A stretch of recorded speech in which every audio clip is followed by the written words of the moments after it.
how important is it to accept responsibility as a young person as opposed to running from it? It's very, very important. My mom used to tell me, pay now or play later. Play Right, now and pay later. right. And that really stuck with me as a kid. And I just like, I rather just get it over with. I was the type of person, I did my homework at school. So when Right. I got home, what's up? What we doing?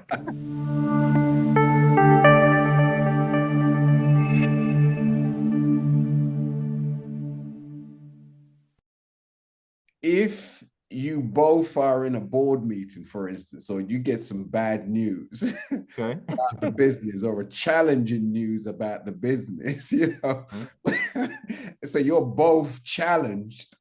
Yeah. It's Yeah. challenging news, just where do you get your consolation from? Where do you get your pick me up from if you're both like down because, something has happened or there's a challenge that you're both faced with, as opposed to one of you being faced with it and the other one can pick you up, if you follow my That's drift. good. I think that we carry the load differently on when it comes to like those type of burdens. Um it's very, I would say, I've been in those situations where we both get some bad news. Like my wife will pull back from owner and switch to wife mode. And then I may do vice versa for like Savannah's because not that, we don't both own the company, but we're in support of each other. Right. And I mean, number one, we try not to worry about anything because all things works for the good. So I keep my I'm over the finances. I keep the like home finances separate from the business finances. So if something's wrong with the business, it's not necessarily something wrong with Right. us. It's You know very what I'm good. saying? Like the bank account, the whole bank entity totally Right. separate. Like we're on payroll from both of our companies. Very good. So the business could go through something and that couldn't affect us personally. Very good. And then maybe we would brainstorm or go to our mentors to help figure out what should we do to get out of this situation that we're currently in. Okay. I So, have so two you've to ask you. in words, you've ring fenced your personal life Yeah. against anything outside of that. You were gonna say, sister, sorry? Yeah, I was gonna say it's important to have people around you that can talk you out of those moments too. Daniel has four brothers, and as he said, his dad is a bishop, and then I have two sisters, and we're just super close knit with our families. Even my mom and stuff. When we get into um business related issues, don't always have to be solved. Immediately. Yeah. Hmm. And Yeah. through business ways, like there's other ways to solve business problems. Right. And then the second thing I was gonna say is we have started to hire help. I think I was looking at TD Jakes. He said that people are hustling, trying to do everything themselves. So if it is a problem and we both, can't fix it, we have help. And that's how you run a business. Right. So we have, like Daniel was saying, a team of almost 30 people that we can go send, help to if there's a situation where it doesn't always have to be on us.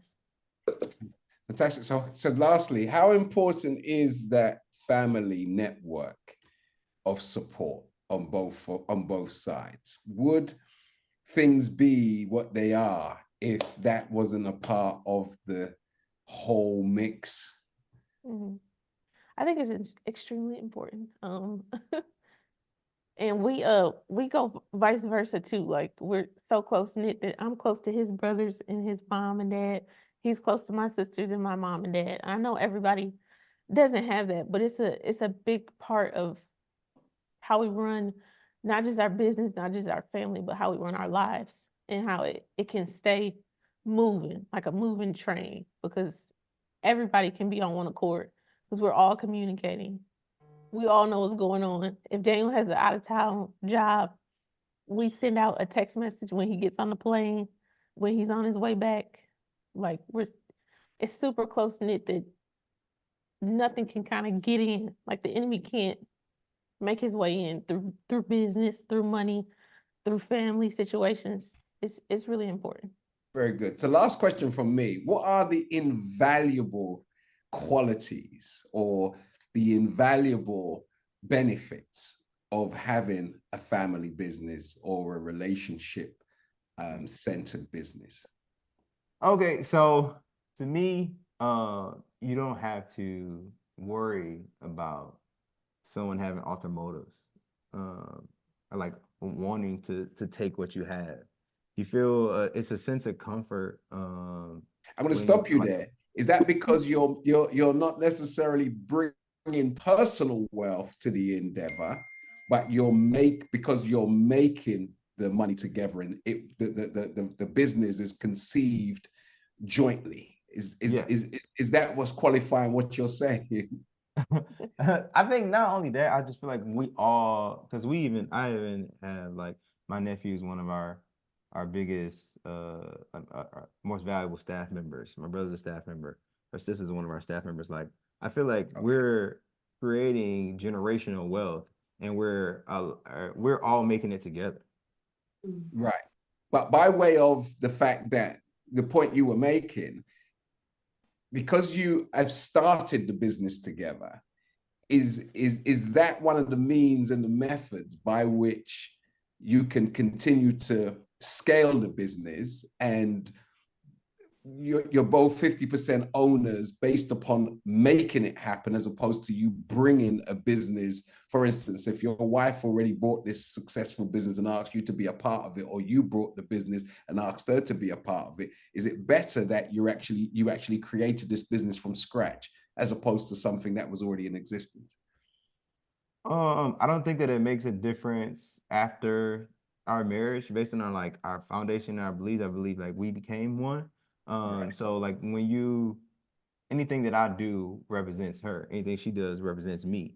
So whether I started the business before or we started the business together, um, we are a representation of each other. So it doesn't make a difference on our end, but we do like to it's easier to grow together because we're on one accord. Right. Right. Well, it sounds like for me, in my final analysis, the success of the business really is based or predicated upon your spiritual commitment to the Most High. 100%. You got it. Have I got that right? Yeah, you got it. Okay. So with that said, I'll take my leave and over to one of my co-hosts, Sister Tara. You wanted to continue on? Yes, sir. Thank you. Beautiful, beautiful. I'm so excited as always.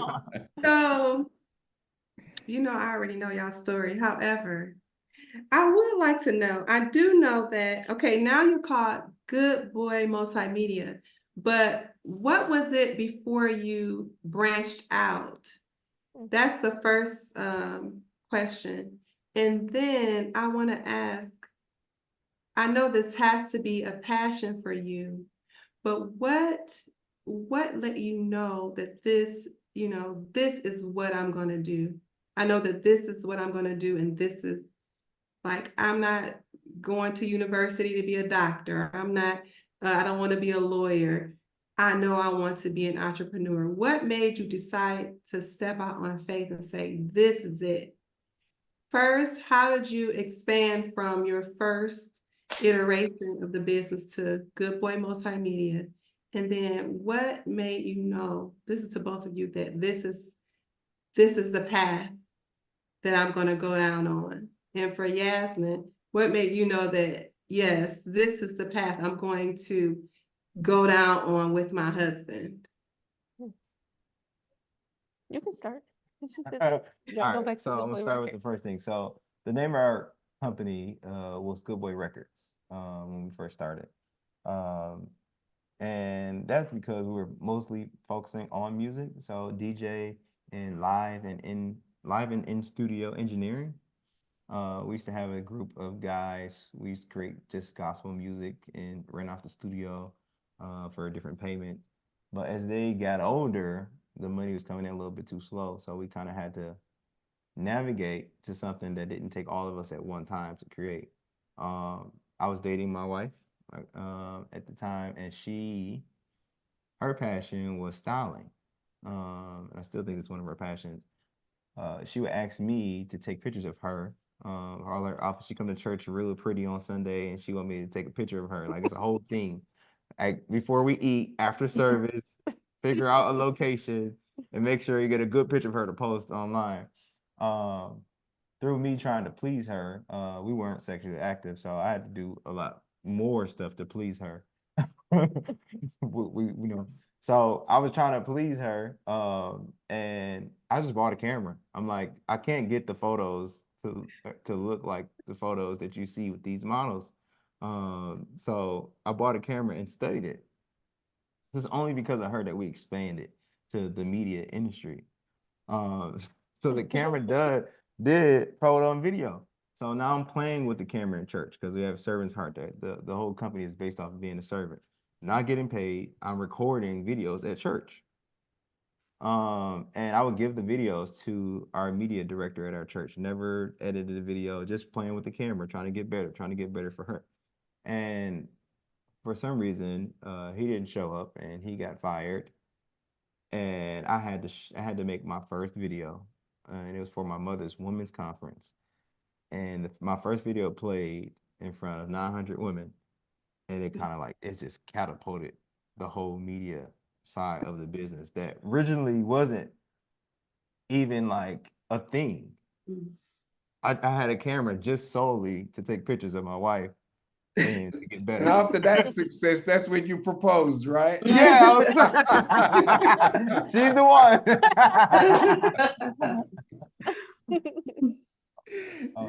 You were gonna get I do. Yeah. Yeah, she's the reason behind it all.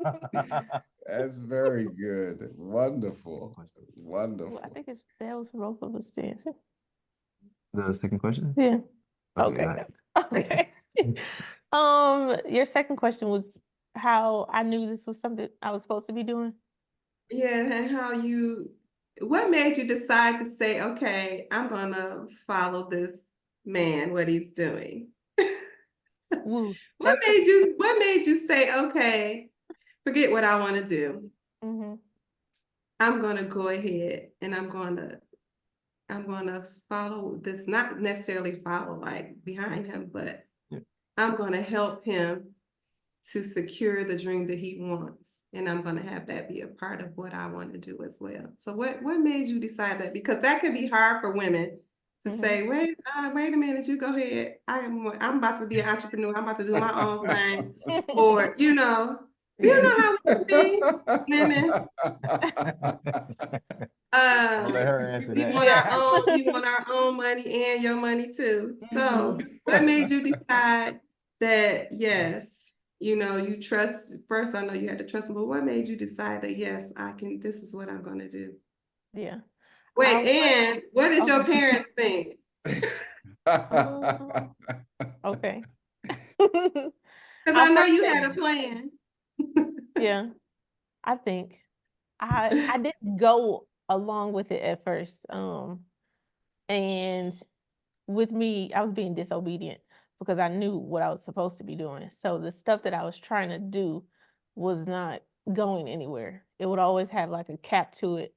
And I knew it wasn't because I was incapable of doing, my own thing, the entrepreneurship in a different, avenue for myself. It was because I was being disobedient, because God has created us to be the helpmeet to our husband. Like the men were created first, and then God said, "You're missing something," and He literally took out a rib and then made the woman. So not that I don't have my own voice, not that I don't have my own dreams, not that I'll never open up my own business, but I know that our assignment comes first. And it's not just his dream, because God has shown me my part in it. And without me, it lacks. And I think that sometimes can be hard to Sisters see. was saying, say that again. So that took a while. That took almost 2 years for me to figure out. And I think when my parents are completely, especially my mom. My mom is one of the most amazing wives that I've ever witnessed, and of course, I grew up in that household, so that might be different, but yeah. So, and then my dad, he'll always say, just don't forget about what you want to do. So keep writing down your ideas, and soon God will make it go together where it won't seem like two separate entities. Because he'll make a plan where what I want to do will coincide with what we're already doing. Okay. So Thank you. So that's one question. I have another one, then I'll hand over to Sister Savina. So my second question, give us like a couple of the biggest events that you've been a part of so far. a lot actually. It's pretty cool. The people we get to meet and see. One of my favorites was probably we did Sarah Jakes' conference when she came here, the women conference. And she was like, yeah, Women Evolve. And she was like traveling. It was right before Bishop Jakes gave her the mantle. So it was really cool to be a part of that. Another thing we do is the Was the NAACP gravitas of convention. that though? How many people were there? Tell us a bit about it, because many of us are in Europe here and we know nothing about. Okay. So it was about 3,000 people in the room. And I would say the best part is not even meeting the people, but to see like our video shots on the screens. It's something that'll, I don't know, it humbles you, and it just allows you to thank God in that moment.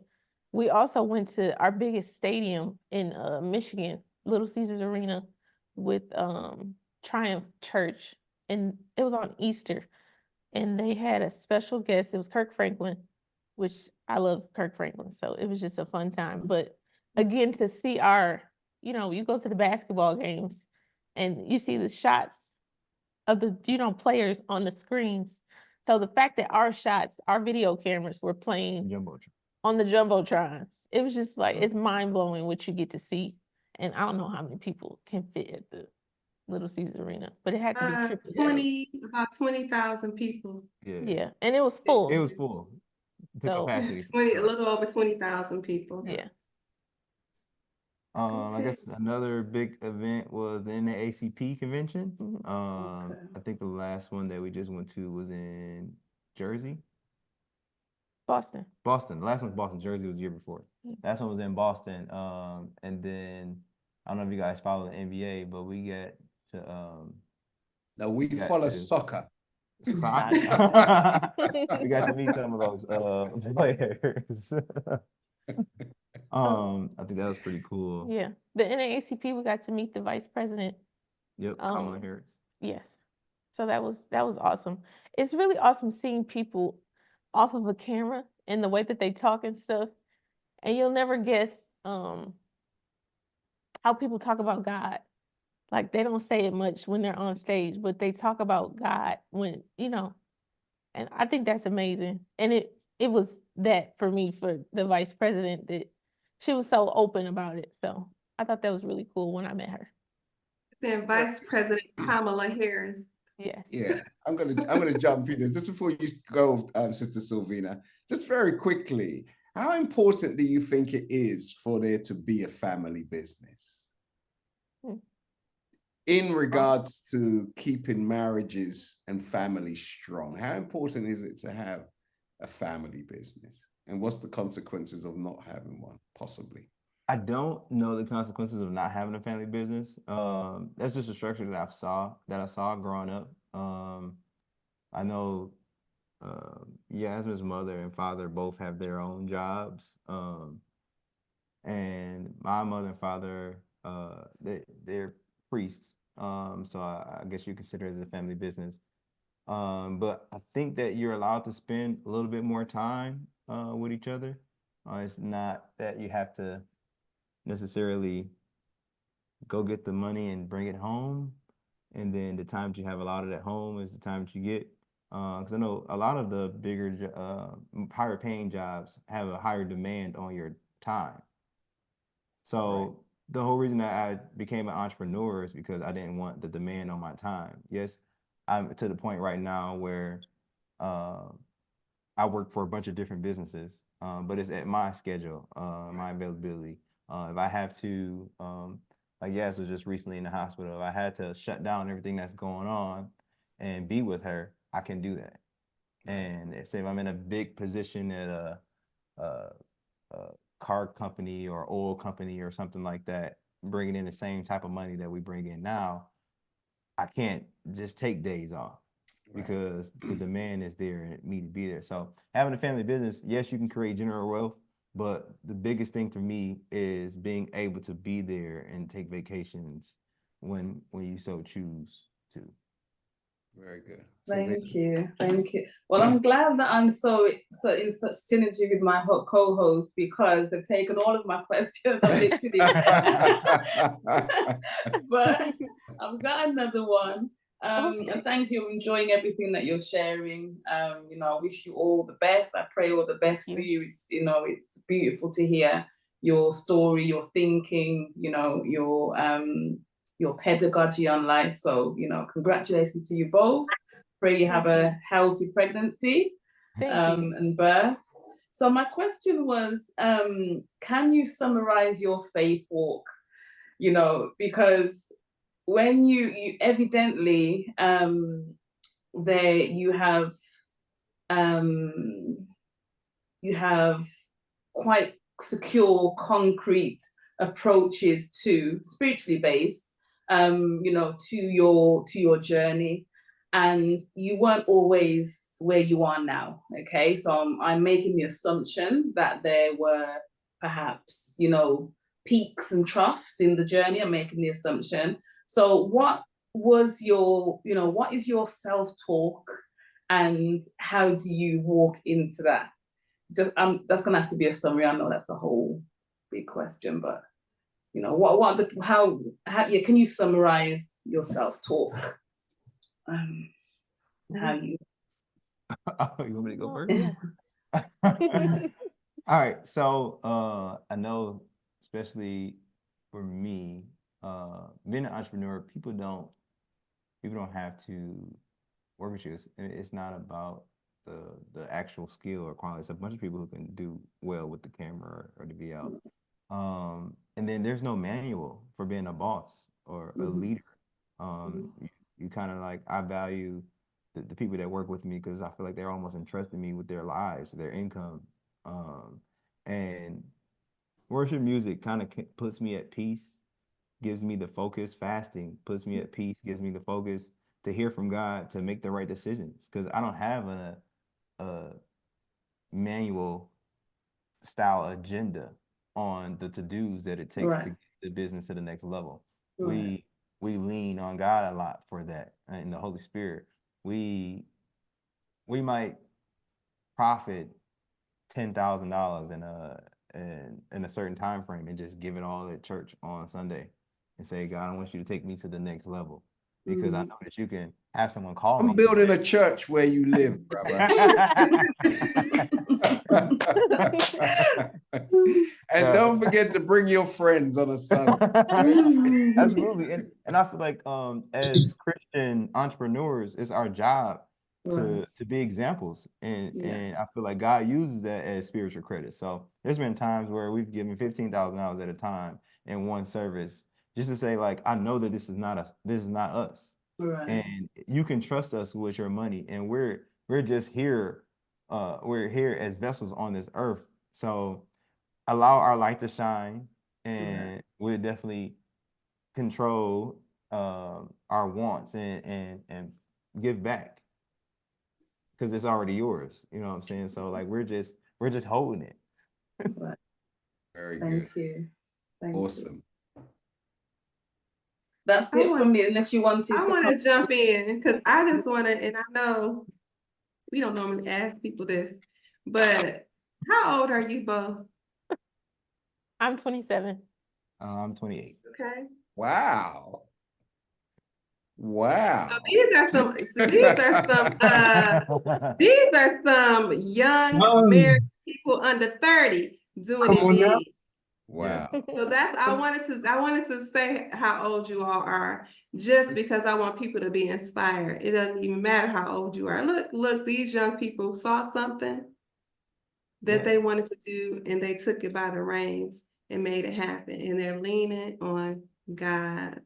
Absolutely. We got married at That's the 8. foundation, strong 20. foundation, strong family foundation. But family businesses, I like what you said about being able to take back your time and keep your time, because it's so important. I have one more question. You mentioned that you have a mentor, you have mentors.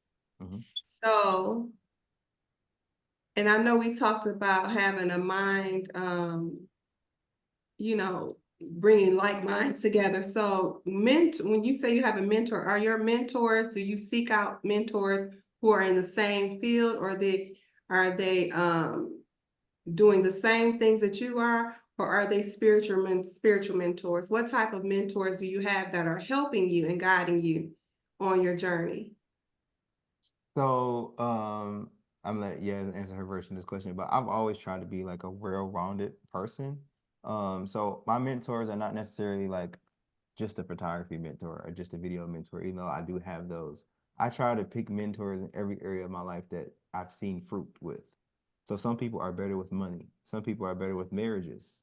Uh, some people are better with handling people and other people's attitude and thought process. So when I'm in those situations, and my wife used to get on me a lot about just, seeking, giving everything that I'm trying to do to everybody so I can, gather all these different opinions from, the fruit that they have.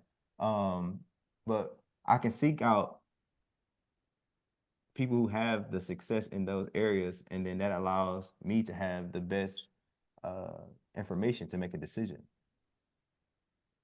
Okay. All right. Yeah. Thank you. I agree with that. Okay. Yeah.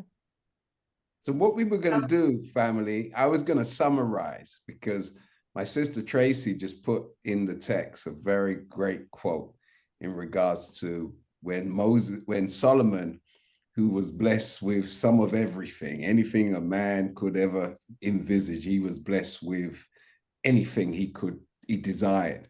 And when he quantified all of his experiences and was asked to summarize his life and what advice would he give, his advice to all concerned was to remember God and be mindful of God in your youth.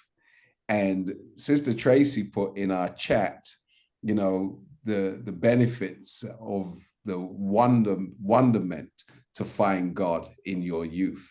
And you not only are epitomizing finding God, but you're manifesting him, which is most important, because many find God and then lose him.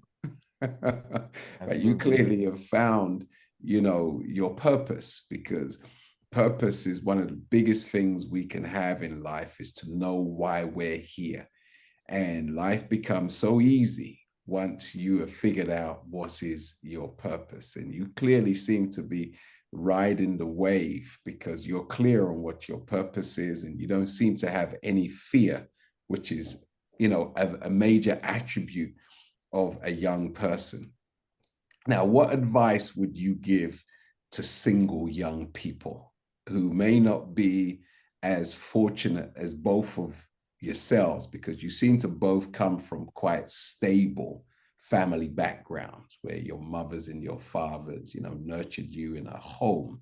But as you know, the vast majority of our young people come from broken homes, and, they don't know what it's like to sit around a table and, have cutlery and, say grace. They don't know that experience. They could go to the local chicken shop and, just buy food in a box, and have that kind of experience. So what would you advise those who are a little less fortunate and come from, I would say, raised from the rougher side of the mountain, if you will? How would you advise them to streamline their life and not use, their upbringing as an excuse and justification to not be the best version of themselves. What advice would you give? I got 3 things for you. The first thing I would say is seek God, and all other things shall be added. Right? So that's my first concept. My second concept is your gift is supposed to make room for you. So figure out what you actually are good at or what you enjoy, and then everything can be monetized. Well, they're good at if someone's good at selling drugs, for instance. Help me. That means they're good at selling. They don't have to use drugs as the thing that they sell, but they're a salesperson. Right. So it's like, okay, so what can I get behind that's aligned with God's will, or that I can use after I get behind it to promote God? Right. I can use that skill that He's given me to actually sell something. Right. So you're saying to them to open up a pharmacy, or a chemist. Hey, you got to take the roads to make it to where it's legal, because we're supposed to follow these government rules. And I think, what's up? You got to pardon me. I can't resist these things when they come in my head. You made me get my third point. I feel obligated to, to speak them. So yes, the third point. I lost it. I knocked it out.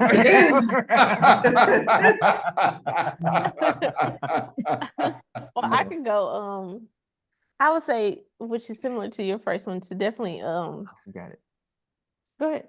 Okay, so the third point, what really helped in things being so young, or us being so young, is that we were able to try things before we had the responsibility. So that's what I would say to young. Don't try to focus on like enjoying yourself so much, or not caring, or living off of whoever is taking care of you. Like, try to figure out what you like to do, and what's fun for you. Before, like, because when you're older, or I say after college, or just older, you have to get a job. Right. Because what I'm saying, you have to fend for yourself. Well, if I can figure out how to fend for myself before I get a job, then I have options. So I think that's one of our passions, besides married couples, is for young people to go ahead and get a trade or a skill before they need a trade or a skill. Right. Right. And how important is it to accept responsibility as a young person, as opposed to running from it? It's very, very important. My mom used to tell me, pay now or play later. Play now and pay later. And that really stuck with me as a kid. And I just like, I'd rather just get it over with. I was the type of person, I did my homework at school. So when I get home, what's up? What we doing? But if you take that responsibility now, or if you just look at, as a child, we talk about mentors, but you can look at people in different phases of life. It's like it's walking imagery, everywhere. And you don't necessarily judge, but you evaluate, you observe. And it's like, okay, how did you get to this place? You take that experience, and you don't have to start from scratch. Right. Everybody, we get in this mentality where these young people want to like do it themselves, or they say get it out the mud, or like build everything. It's like, yo, you have 30 years of experience right here in front of you. You just ask a question. So I honor you guys for just like even putting on an event like this, a virtual event like this, that you can just ask questions or hear from somebody, some experience. Because that one thing, like my mom's quote, could spark something into you to give you a principle to live by. That's Right.